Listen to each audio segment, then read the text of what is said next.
features of this that we're going to have to do another training, because you're going to get this and you're going to say, oh, I forgot how to do this. Right. That's when we start experimenting. Yeah. Start moving knobs. That's a knob I can move. That's right. Hey, Don, now with the file. These go to 11, right? I was going to say, you don't know what you don't know.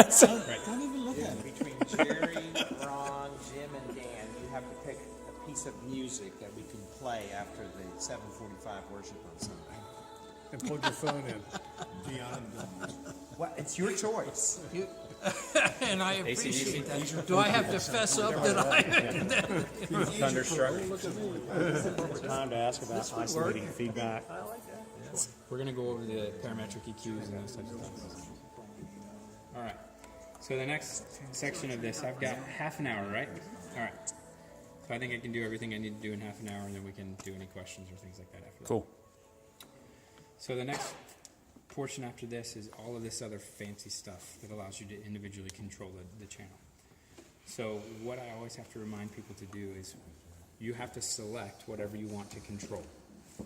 So by select, I mean you have to select whatever you want to control. So I just selected that channel. So I'm selecting control of this.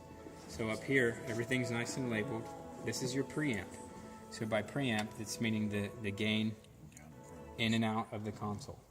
So this is the gain into the console. For that channel. For that channel. Now, if you have more than one channel selected at the same time, will that gain? Can't do it. Can do it. Oh, okay, so that gain is one channel at a time. Correct. Got it. And then what stores that setting back into the board? So it's stored right now. Anytime you make a channel, it stores it. It's instant. Now we're going to go over the scenes in a second. This has scene capabilities. So I'm going to actually turn the gain down a little bit so I can push this fader up. So What's your recommendation on a good gain setting?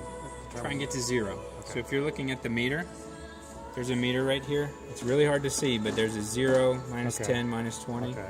I always recommend trying to get to 0. You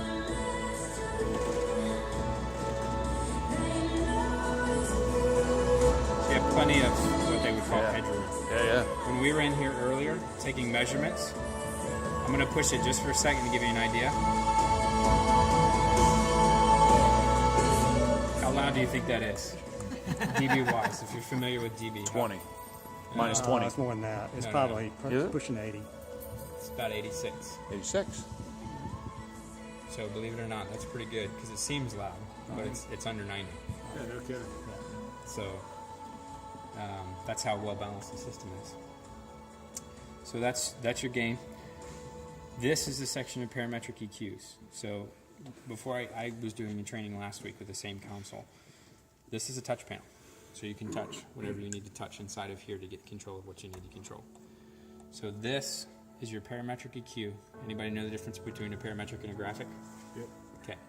So a graphic EQ allows you to select certain frequencies, whatever you want. A parametric allows you to select a chunk, and it's kind of sweeping. So you have your high, mids, and lows, and they're all here. So I've got high frequency, high mids, low frequency. And you can adjust wherever you want within this parametric EQ and change whatever you want to change. So you can actually hear my changes. Yeah. So you can actually hear, like here's, so